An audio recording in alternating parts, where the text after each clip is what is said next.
Fala galera, sejam bem-vindos aí novamente, sétimo ano. Para quem não me conhece, sou o professor Caio Arcoverde, professor de História do Colégio Força Máxima, e vocês estarão comigo aqui ao longo de algumas aulas gravadas, tá? Algumas aulas aqui em vídeo. Lembrando que essas aulas estão organizadas de duas formas, ok? Vocês têm essas aulas gravadas que estão disponíveis no YouTube e também no portal, tá? Então lá onde você geralmente vai buscar os planos de estudo, lembra onde você vai procurar lá o arquivo do pé ou os vídeos de correção do pé? Lá também está organizado certinho, de acordo com a sua série, os vídeos referentes também aos módulos, tá? Ou no YouTube.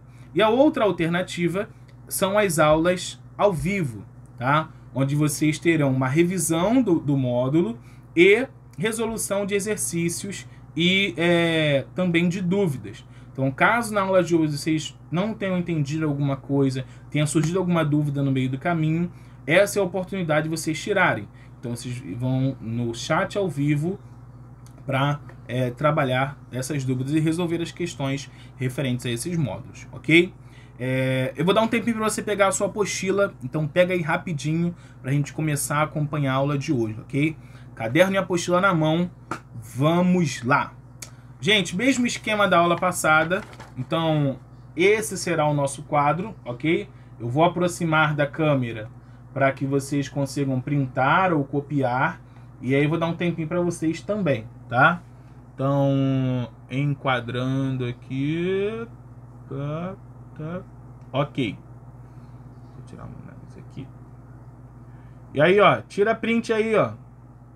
Ou dá um pause, copiando seu caderno rapidinho pra gente começar, ok? É a partir disso aqui, é a partir desses tópicos que eu vou orientar a aula de hoje, ok? Tempo. Então, vamos lá. Renascimento cultural. Gente, por definição, o renascimento cultural e científico, tá? Não foi só produção cultural, a ciência também avança muito. Foi um movimento cultural de intensa produção artística e científica na Europa, ok? Então, renascimento é conceituado, definido, como eu coloquei aqui para vocês, como um movimento cultural de intensa produção artística e científica na Europa. O que significa, professor? Significa que, a partir desse momento, na Idade Moderna, a ciência e a cultura, elas passam por um processo de reflorescimento, de renascimento. E por que renascer, professor? Já não existia produção cultural? Essa é a grande discussão do período moderno, ok? O Renascimento, ele entende a Idade Média como um período de obscuridade, como um período de trevas, tá? Em que a ciência avançou muito pouco, em que as artes avançaram muito pouco.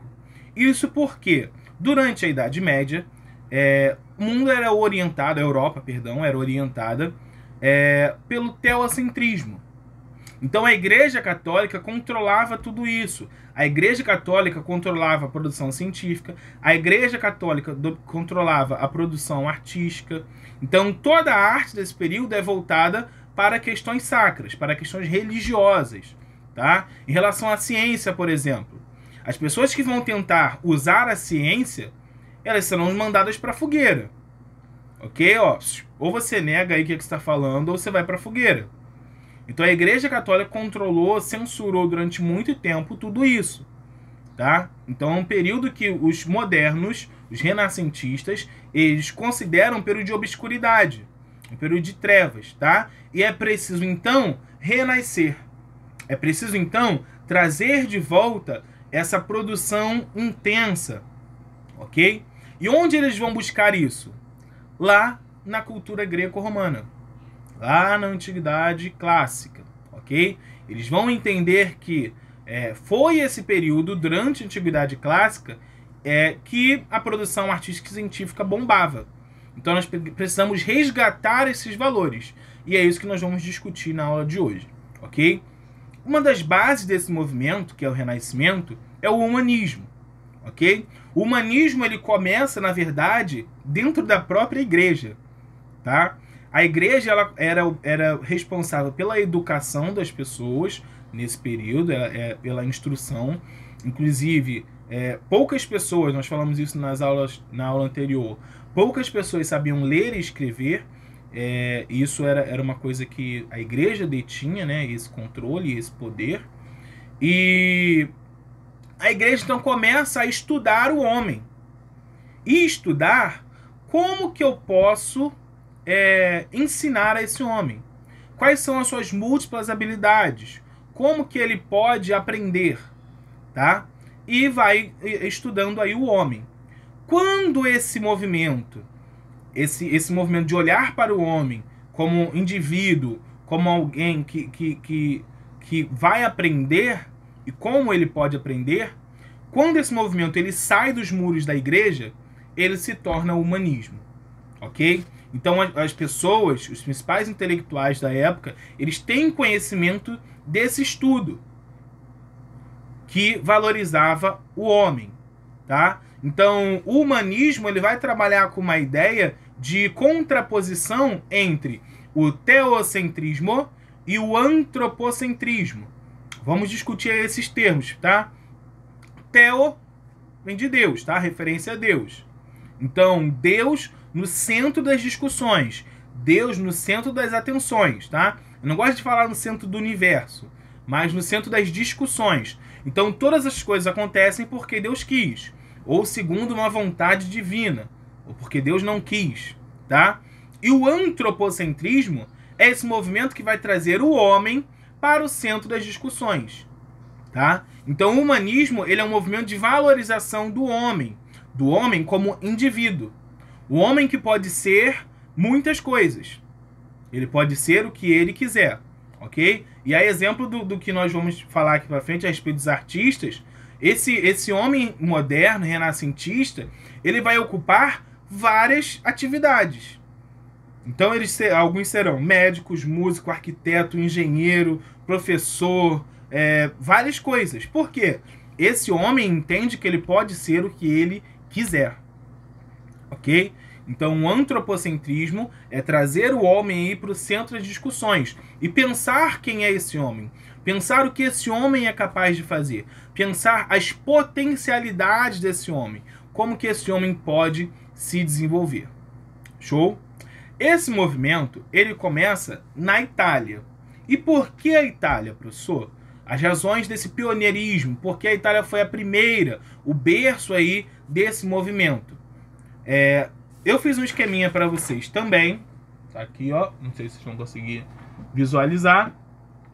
Esse é o Mar Mediterrâneo, tá? Vou escrever aqui para vocês pegarem a referência. Mar Mediterrâneo. Aqui, Itália. E o resto aqui, Europa e África. Ó. Então, ó, eu tenho aqui a Europa, a Itália, o Mar Mediterrâneo aqui, ó, e a África, tá? Conseguem ver direitinho? O que acontece? Por que essas cidades italianas, aí eu coloquei para vocês Gênova, Veneza, Milão e Florença.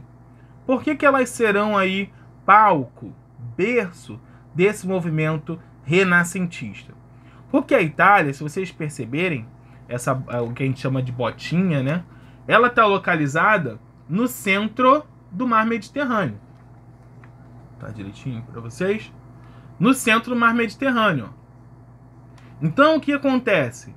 Ela entra em contato com vários povos. Ó. Geralmente, essa Península Itálica ela vai servir de entreposto comercial. É o lugar onde as pessoas, por exemplo, que querem vir daqui, da Espanha, Portugal, da França, Inglaterra, vão atravessar aqui o estreito e entrar no mar Mediterrâneo. E geralmente eles paravam na Península Itálica para reabastecer, para fazer trocas comerciais, porque às vezes não era necessário ir até o Oriente. Esses povos do Oriente vinham até as cidades italianas e faziam comércio aqui. Então ela vai passar por um processo de intercâmbio cultural. Ela vai entrar em contato com vários povos. E essa troca cultural vai possibilitar aí, então, as bases para o Renascimento, tá? As inspirações para o Renascimento. Essas cidades, então, elas vão ter um protagonismo importantíssimo. Por quê, professor? Por conta dessas trocas, tá? E o que é importante ressaltar sobre a Itália? Por que a Itália ela dispara nesse processo de renascimento cultural? Bem, existiam pessoas, famílias ricas na Itália, que financiavam a produção dos artistas. São os chamados mecenas. Eu coloquei para vocês o mecenato, ok? Então, mecenas são pessoas que financiavam os artistas. Elas pagavam, olha, eu vou pagar você para vocês pintar um quadro para mim.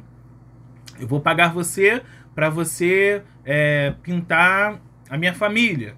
Eu vou pagar você para você escrever um livro para mim, tá? Então, a atividade dos mecenas, ela foi extremamente importante para que esses artistas tivessem recursos o suficiente para dar continuidade a esse movimento, ok? Agora, sobre a relação do mecenato, é importante destacar que o artista, ele ficava, entre aspas, e aí nós colocamos muitas aspas, refém do seu mecena, refém de quem estava procurando, quem estava financiando a produção.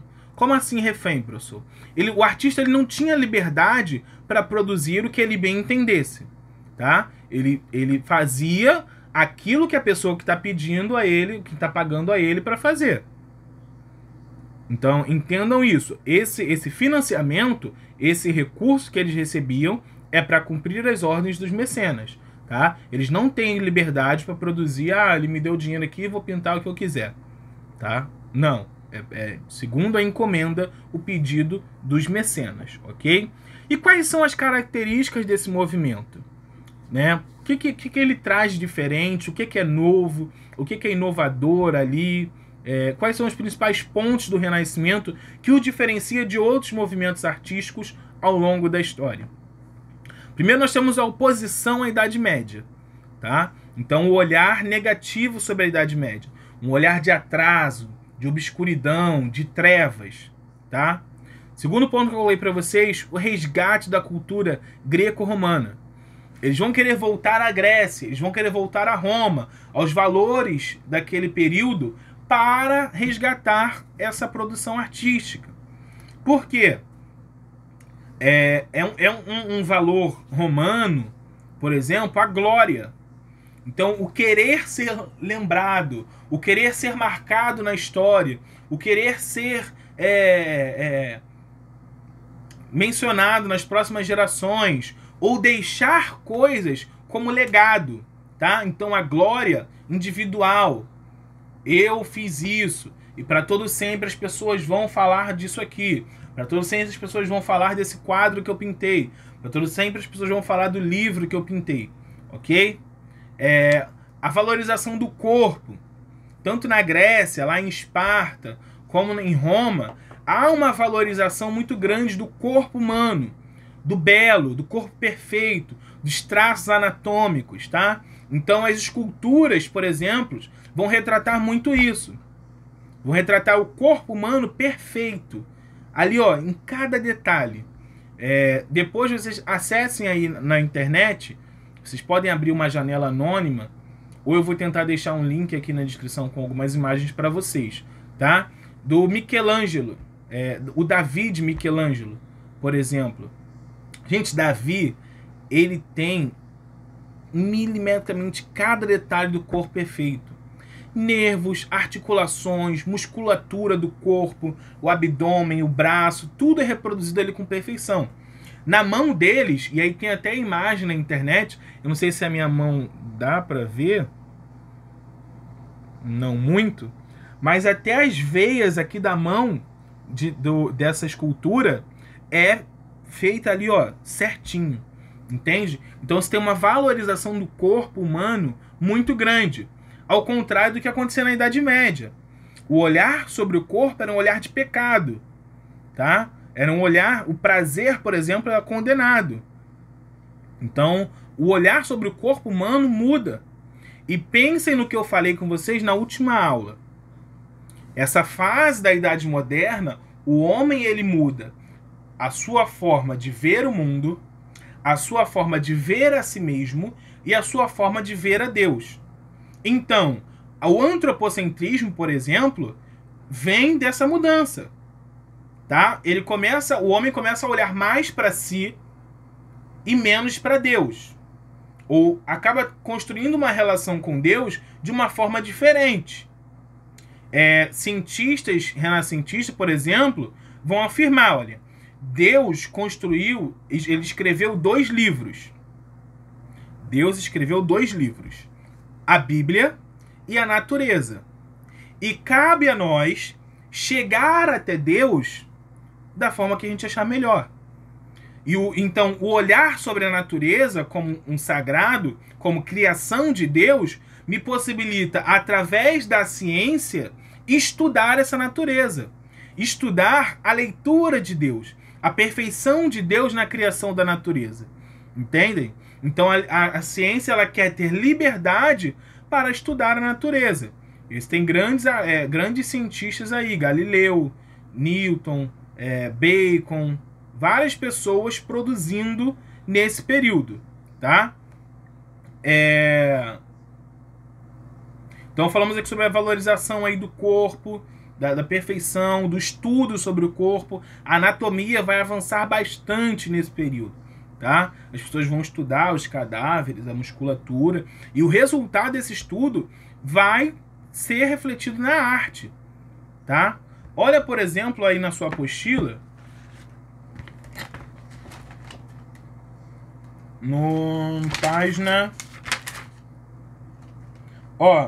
na página 37, essa imagem aqui do Cristo morto, ó. Perceba os detalhes no corpo desse Cristo morto. Deixa eu ver se está focando. Olha os detalhes. A costela, a musculatura no abdômen. Olha os dedos desenhados ali perfeitamente. A musculatura do pé. As feridas. Olha aí a diferença. Olha o rosto dele. Olha a expressão. Olha a expressão no rosto dessa mulher, olhando o Cristo morto. Entende? Então tudo é retratado num ideal de perfeição, de valorização do corpo humano. Tá? O Nascimento de Vênus também, de Botticelli. Olha aqui, ó.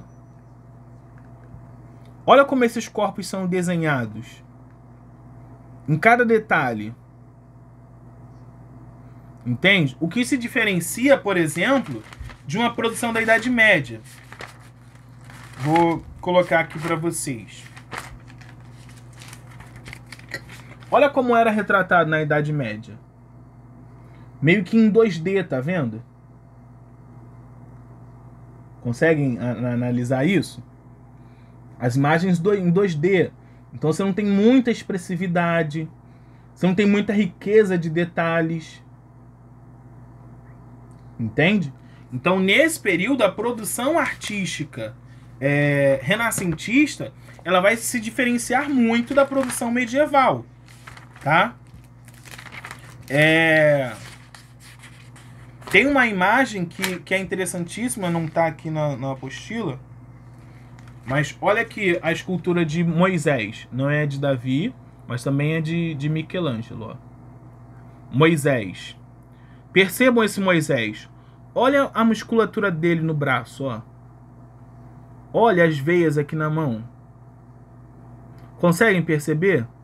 Olha a musculatura aqui, o músculo se contraindo no braço dele porque ele está segurando a tábua. Conseguem perceber esses detalhes, ó? A perna. Olha aqui o joelho. O osso do joelho, a musculatura ao redor do joelho. Então tudo é retratado com muita riqueza de detalhes, com muita perfeição. Porque o olhar sobre o homem, o olhar sobre o corpo humano, ele muda, tá? A noção de perspectiva também. Percebam que naquela imagem medieval que eu mostrei para vocês, parece que está tudo em 2D, né? Nas pinturas renascentistas, isso começa a mudar. Ó, olha aqui no Nascimento de Vênus, por exemplo. Eu tenho essas pessoas que estão em primeiro plano. Eu tenho árvores que estão em segundo plano. Acompanha aí na sua apostila, ó.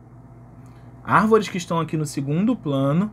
E no fundo eu tenho montanhas, tá? Percebam aqui, ó, a retratação de montanhas, de morros, tá? E o mar no horizonte. Então percebam a noção de perspectiva, tá? De profundidade nessas imagens. O que é um avanço aí durante essa produção artística renascentista, tá? O racionalismo. O homem, ele não depende mais da igreja para chegar ao conhecimento, para pensar, tá? Então, o outro valor é o racionalismo, a valorização da razão.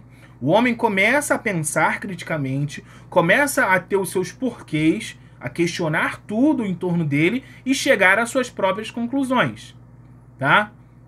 O antropocentrismo, nós trabalhamos a ideia do homem no centro das discussões, e o individualismo. Uma coisa interessante sobre o individualismo, em relação às produções, é que os artistas, antes, não assinavam as suas obras.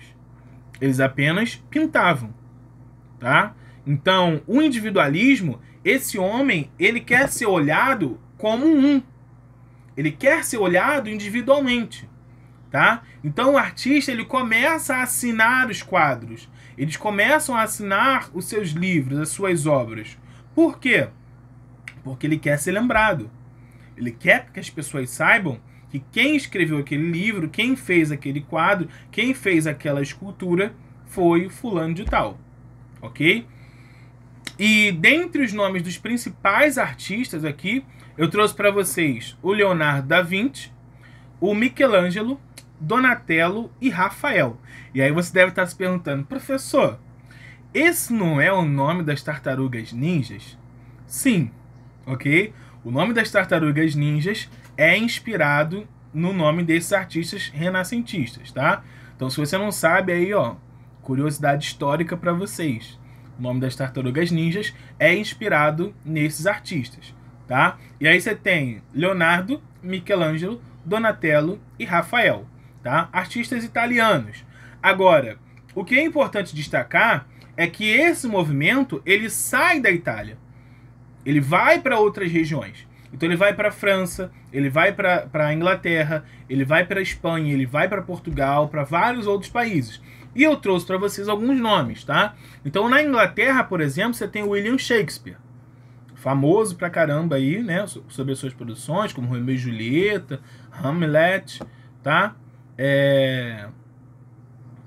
Também é um artista renascentista, dentro aí desse movimento de renascimento, de produção cultural, tá? Miguel de Cervantes, na Espanha, que escreveu o Dom Quixote, um livro também bastante conhecido, e em Portugal, Luís de Camões, com os Lusíadas, tá? Uma obra também, um livro bastante interessante, já foi tema de alguns concursos e tal. Beleza, gente? Então assim a gente encerra a aula de hoje, tá? Vamos dar uma revisada. Então, o Renascimento é um período de intensa produção artística e científica na Europa, tá? Que vai tentar resgatar os valores greco-romanos, da cultura da Grécia e Roma. Muitas esculturas serão dos deuses romanos, das batalhas da mitologia grega, por exemplo. Algumas esculturas religiosas, como eu falei, mostrei para vocês a estátua de Moisés, mas também tem a estátua de Davi, tá? Renascimento, temos que pensar em oposição entre teocentrismo e antropocentrismo. Então, Deus deixa de ser o centro das discussões e o homem passa a ocupar esse lugar. O homem passa a ocupar essa posição de centro das discussões, das atenções, tá? As cidades italianas tendo um protagonismo por conta do intercâmbio cultural, Lembra do esqueminha que eu fiz para vocês, ó. Então, o intercâmbio cultural faz com que essas cidades tenham contato com muitas culturas, e isso é extremamente positivo para a organização desse movimento. E os principais nomes, né? E sobre a importância dos mecenas na Itália, tá? Eram as pessoas que financiavam aí a produção desses artistas, ok? Principais nomes: Leonardo, Michelangelo, Donatello, Rafael. Na Inglaterra, o Shakespeare. Na Espanha, o Miguel de Cervantes. E em Portugal, Luís de Camões, tá? Gente, encerramos essa aula. Desejo que vocês fiquem bem, fiquem em casa, mantenham uma rotina de estudo e a gente se encontra lá na aula ao vivo, tá? Forte abraço e até a próxima aula.